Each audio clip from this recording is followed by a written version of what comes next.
Good evening, Lamoille County. This is the February meeting of the Lamoille County Democrats, our first meeting of 2021 to occur after the Vermont legislature has already met.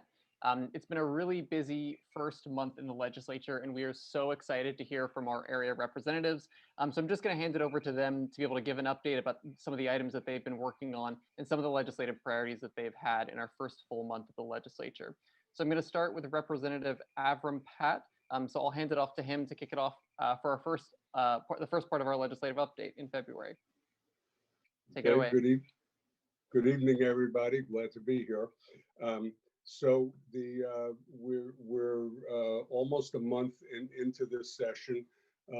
Things are busy. Some bills are actually beginning to make it to the floor coming out of committee. The usual cycle is that committees are kind of locked in their rooms for the first several weeks of the House, in the House especially, and then the work they're doing starts to come out to the floor for votes. I think people who are following the news know that we have passed some COVID-19 emergency legislation, both including relief as well as issues like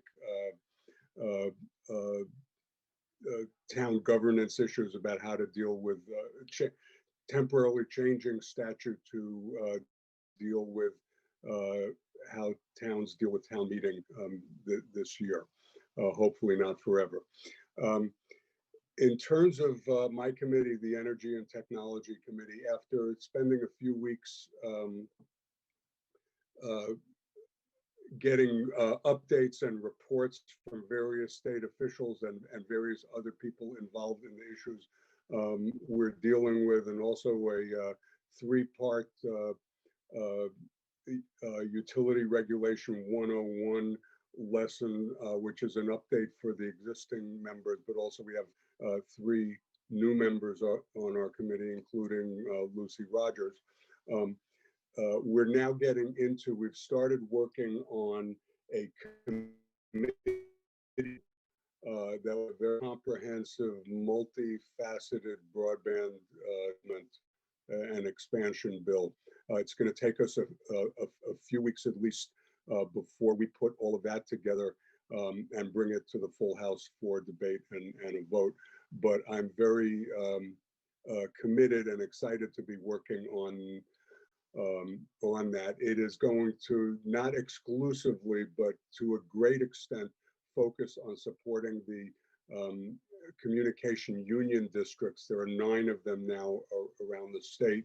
The Lamoille one being one of them that Morristown is a part of, and the other one in terms of our district is the CV Fiber, which is much further along in its development because it started 2-3 years ago rather than just this last year.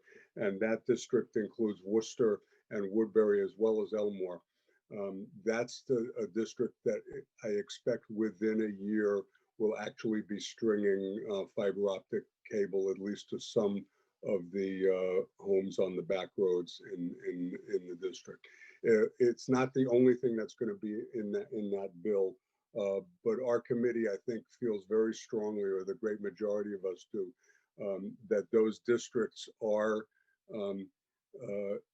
part of the answer to this sort of unfortunately piecemeal way that broadband, which is so important now to all of us, to way that gets built out piecemeal, and not only leaving areas out, but to the extent that certain providers are awarded little bits and pieces of territory, it makes it even harder for the communication union districts that surround their little piece of territory to make a viable business plan. So those are issues that we're working with. In the second half of the session, I expect we will be getting more to energy issues, climate change, although we are doing some work on that already. And the other big thing that we deal with is the state government's information systems, um, both in terms of updating the ones like the Department of Labor and Human Services, DCF systems and all of that, but also on a statewide level dealing with serious issues, universal issues about cybersecurity and making sure, especially now that we have so many state workers working at their kitchen tables, that that we have cybersecurity that can't damage our systems and do damage to the people of the state of Vermont. So I think I'll just stop there and pass it on to the next person in order.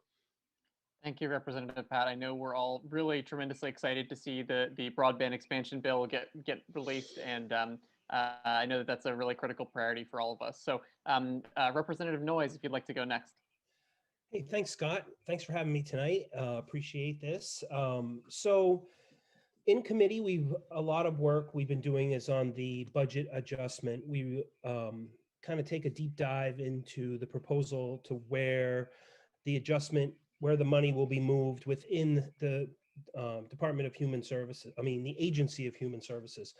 I worked with a portion of the budget in DCF, met with the commissioner. We went through all of the different pieces of where they were moving the money. Pretty interesting to take that look into Representative Iacovoni's world, from someone who mostly works within the policy part of of legislature. This week, the Older Vermonters Caucus, which I work with Representative Wood from Waterbury on. We have the Commissioner of Department of Health, Dr. Levine, coming to talk about the rollout of the vaccinations. So that should be good. Last week, we had an update on the Older Vermonters Act and also how our adult days were faring during this time.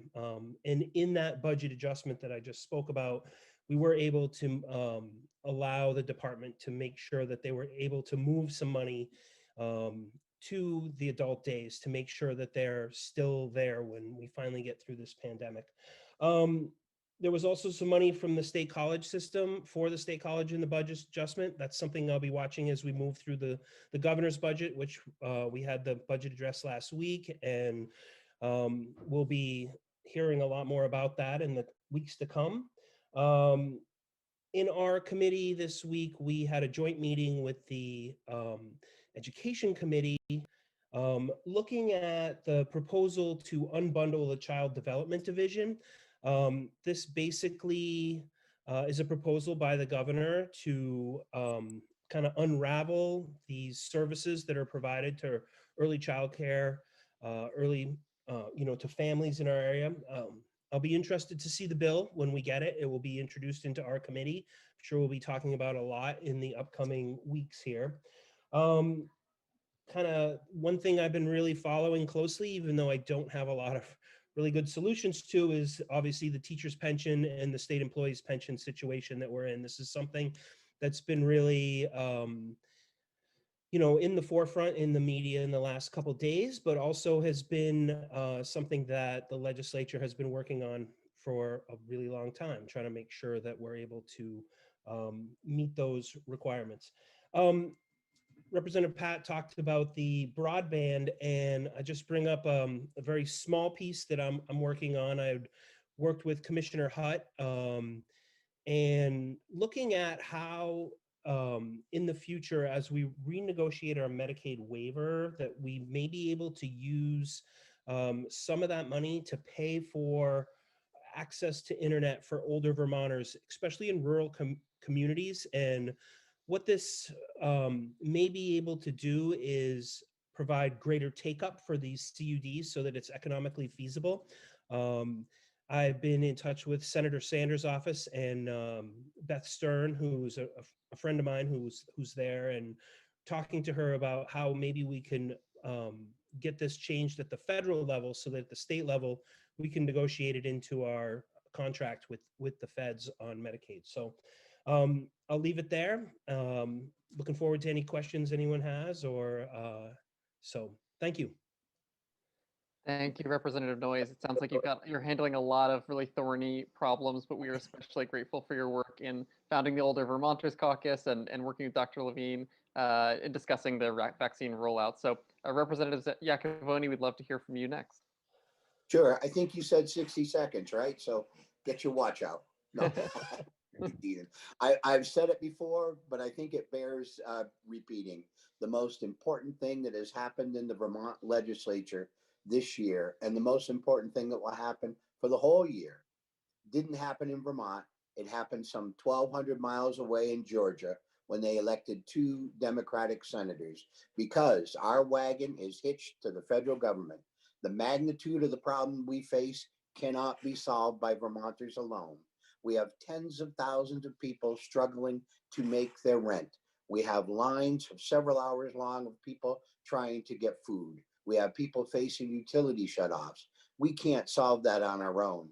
We have to really hope that President Biden can get us further and assistance, federal assistance, which has done remarkable things already, but we need that so that we don't have to put the incredible burden on the backs of overtaxed Vermonters already. So I'm very pleased with that. It's a heavy lift. It doesn't mean we're out of the woods by any means, but there's hope. That powerful 4-letter word. There's hope now. On the state scene, an issue that I'm focused on, and believe me, there's many of them, but to keep within my 60 seconds, the Vermont State Colleges. An independent report said they needed $47.5 million. The governor's given them 20. He's recommending spending $210 million in one-time funds across the state. And not to give my friend Avram any heartburn, but $53 million of that is for IT investments. I'll be looking hard at that 53 million to see, could we peel some of that and other one-time spending and into the state colleges, because I think they're integral to Vermont's economic well-being. That's a little bit. Great. Thank you, Representative Iacovone, and thank you, Georgia, indeed. We're very grateful to Georgia. Well, thank you, all the representatives, for your updates, and we're really grateful to everyone who watched. We're going to transition into the business part of our meeting now, but we're really grateful for your participation and your eagerness to learn about the work that our area representatives are doing. Thank you.